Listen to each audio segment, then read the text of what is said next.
Okay, morning, everybody. We are entering that vortex of time called the holidays.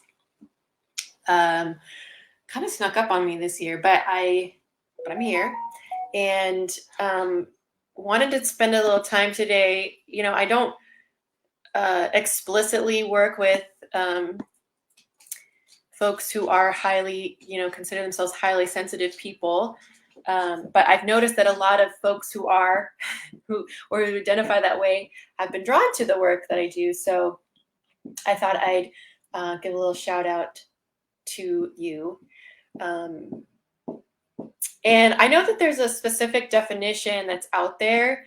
I'm not going to take the time right at this moment to go into that, but if you don't know about that as a term and you're curious about it, I recommend looking that up, and maybe I'll find some resources I can share. But if you already know you do identify in that way, or just have a sense that, yeah, I am highly sensitive. I don't know if, as an identity you want to take that on, but you have highly sensitive tendencies. I hope I can offer you some tools today for navigating the holidays in as easeful a way as possible. So I'm aware that, I have kind of a conflicted relationship with the holidays, but and some of my teachings sort of leverage that piece. But today I'm going to assume that you may love the holidays and,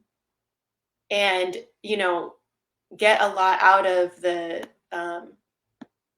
what is it, like comfort and joy kinds of vibes of the season. And you might also struggle with feeling like it doesn't take much for you to completely get overstimulated. Maybe you end up feeling just sort of sensorily overloaded and need to shut down or get grumpy or irritable or avoid people.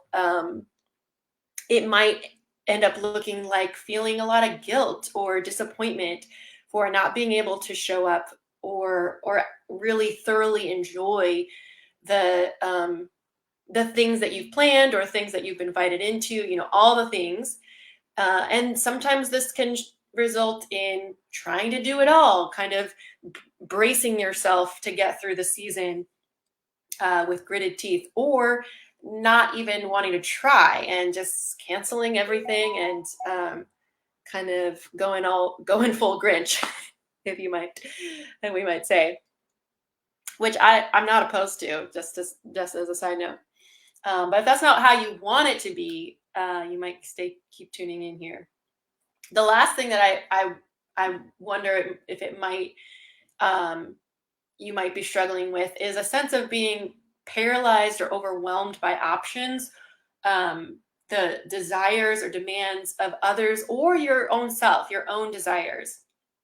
And some of that overwhelm may end up looking like just needing to go total hibernation mode, not really being able to engage in a full, the way that you would want to, which again, if you want to go full hibernation, do that. But if that's not actually the mode that you want to still have some tools of engaging, interaction, acting, of still staying connected with some of the, rituals or family events, friend events. I hope that, I'll give you some tools for that. So these are my what I'm calling my 3 essentials for holiday self-care for highly sensitive people. Actually had a hard time picking just the 3. So you're getting 3 plus the bonus. The bonus is, a simple energy medicine practice that we'll do at the end. So the first essential I'll offer is the skill of befriending disappointment. So one thing you might consider is just to kind of open the door at the beginning, from the get-go, just to open the door and welcome disappointment in. That it is okay for things to not go as planned. It's okay to feel disappointment. Uh, and during a season, this is kind of possibly true all through all of life, but in a season that can be particularly fraught or charged with expectation, it can be really valuable to just let disappointment in from the get-go. I don't know if you know about this, the research around this, kind of the brain science with expectation, but there is the chemical composition of the state of being in expectation is neurologically like a more positive, as is more serotonin charged than the actual fulfillment, of that desire. And that's just very revealing to me, right? Like that there's more sort of that like chemical high from the expectation of a thing than the fulfillment of the thing. So it means that the fulfillment of a thing is chemically not as often, is chemically not as satisfying, not as not I won't say not satisfying, but not as high, right? Like not as feel good as the expectation of a thing. So it's kind of ripe for disappointment. So as a kind of primer to that, I'll just invite you right now to like think of a time when you experienced disappointment of some kind. Like just see if you can kind of teleport yourself there right now. It doesn't have to be a major disappointment, but let's just get in touch for a moment of the even a few clues or cues about the energy blueprint of disappointment. You might take a breath or two in that memory. You might ask, like, okay, what is the sensation of disappointment in my body? What's the posture? Even a movement.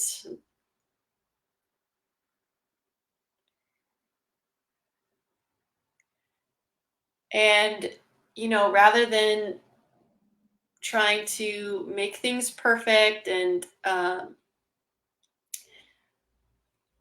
do all the things that so it's just right. What if you just kind of got familiar with the posture of disappointment, with the energy of disappointment, not as a way to like, not as a fixed state, but just as one of many possible ways of being with the season. And if you want to share in the chat, like, what is the sensation of disappointment? What is the shape of disappointment? I'd love to hear from you. Feel free to share that. I know, a real thrilling recommendation. My work's very popular. Anyway, I'll go to part two. My tip for number two, I'm calling the rule of half and the rule of double. And this is less of a rule as more of a gesture, or like a ballpark intention. Okay. What I mean by that, half and double, is to make half the commitments that you're inclined to make and make double the space or double the downtime that you're inclined to make. So if at this point you've already done sort of a first glass of holiday planning, again, it doesn't have to be a rule, but you might just try the experiment of what would it look like to look at your calendar for the next 8 weeks and cut things down by half. Cut the optional things, right? I know people have lives. Cut the optional things down by half and expand the downtime, the no plans, or even the designated plan of downtime. That counts in my book. I have to schedule my downtime, or else I won't do it, which might be a problem, but we'll turn that to another day. So just try the experiment of what would it look like to have half the commitments and double the downtime over the next 8 weeks or so. It may feel drastic. It may feel undoable. You may have to revisit the first part, getting familiar with disappointment. You may have to revisit that a few times. Who will you be letting down? Who will you be disappointing? Children, family, spouses, friends, yourself. And again, it doesn't have to be a rule, but just like try that on. What would it feel like? What would be required of you or of the way you're relating to this time to have at least fewer commitments and a little more downtime? And I'll refer back to, this is for folks who get, you get overstimulated, right? So if that's already true, and this is a time when the expectations and sort of demands on your nervous system are heightened and charged a little bit more, or maybe a lot bit more, then you're going to need more downtime. So it's easier to schedule that now and add more if you feel like, oh yeah, I actually do have a little more capacity, I could do more. It's easier to do that than the other way around, in my experience.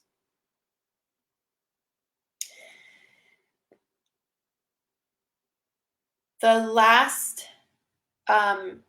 tip I'll leave you with, or the last of the three essentials, is what I'm referencing as the rule or the suggestion, the intention of 1 degree. What I mean by that is to aim. So even if you may have these, these sort of bigger visions or bigger intentions for this season, what if you could adjust by just 1 degree? What if your aim was to just shift by 1%? So not having to force a radical change at a time that's already maybe a little bit more charged or stressed, but holding the question of like, can this be 1% more enjoyable? Could this be 1 degree more relaxed or spacious? And letting that 1 degree be a kind of good enough adjustment. There's, I don't know, I feel like lots of teachers use this story or metaphor, but like when there's a plane or a ship in transit, if it changes its trajectory by 1 degree, over time, it will wind up in a vastly different place than it was had that 1 degree shift not occurred. So don't discount the impact of a subtle shift, in the present time, and the impact it can have over time. So that's the third, the rule of 1 degree. How can this be 1 degree or 1% more easeful, more spacious, more enjoyable, more fluid, whatever the quality that would nurture your system in that moment. Okay, so we'll close with a short energy medicine exercise for nervous system resilience, particularly around boundaries and holding a firm but flexible boundary as you move through these holiday season. So you can take a little wiggle, a little shake down. You can breathe in and out. You can rub your belly, open, close your jaw, touch the ground, and just let your body system know where you are in here in time and space.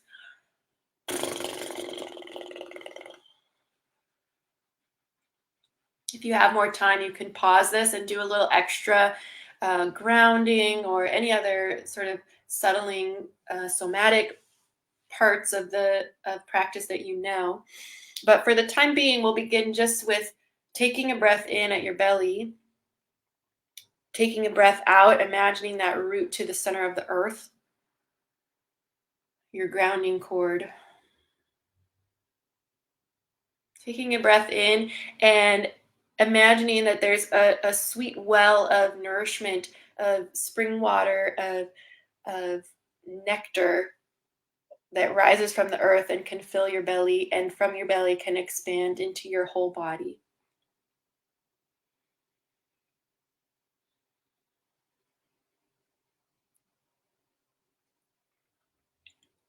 And then, without thinking too hard, I'll invite you to imagine a sphere of light around you. It can be any color. Choose your favorite color, or just ask your inner wisdom, what color? What color does it need to be for me today?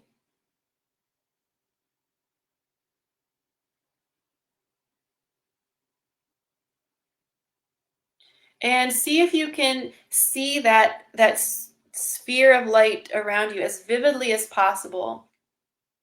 How bright? What's the shade of whatever color it is?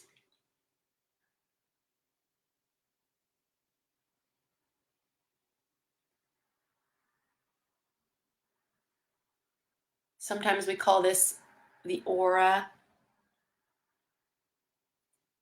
but it doesn't really matter.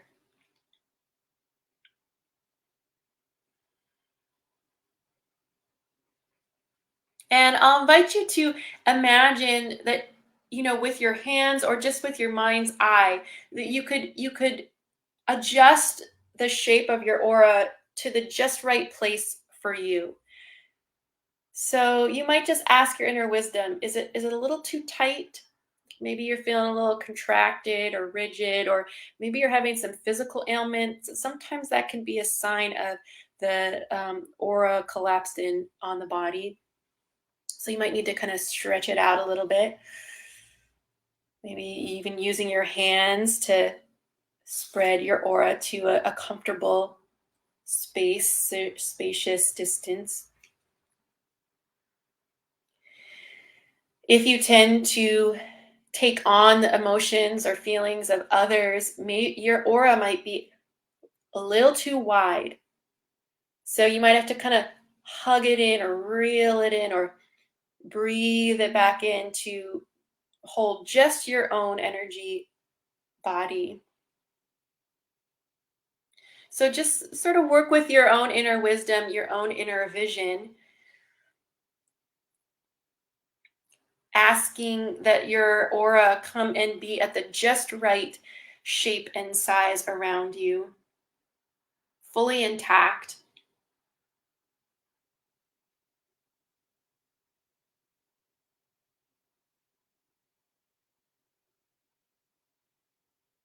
You might, in your mind's eye, feel the edges of that aura and kind of feel for the texture of it. Is it a little bit hard or rigid?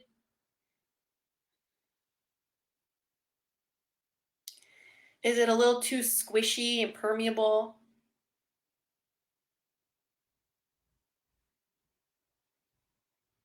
Do you have a hard time saying no?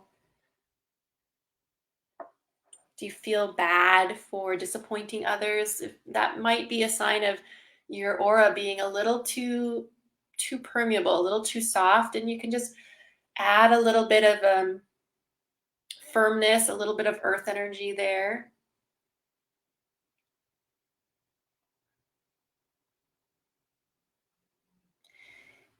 Or you might be a little rough around the edges. You might be a little demanding, or you know, have a hard time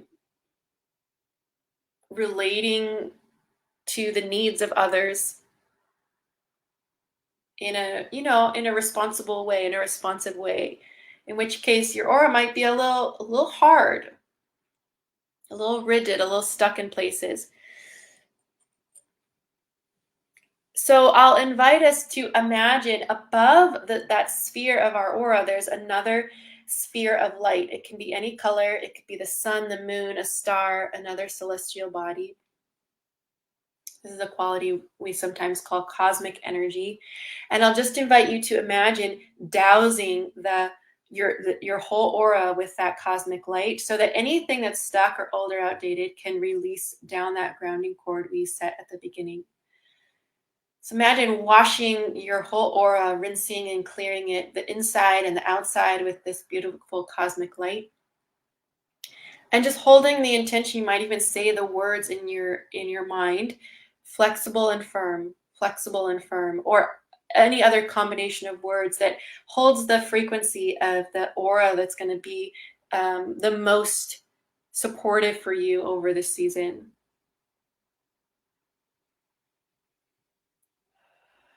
That's my dog holding another battery.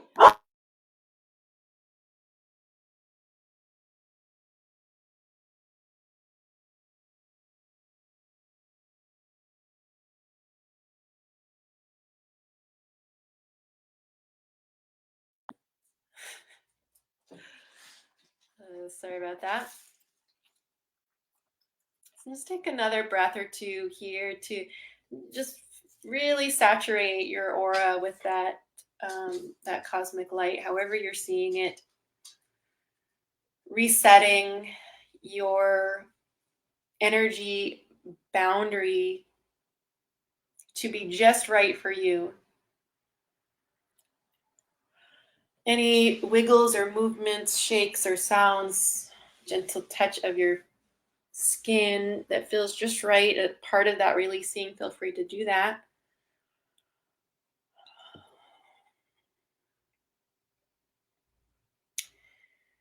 And when you feel complete or good enough for now, you can let any of that imagery release all the way.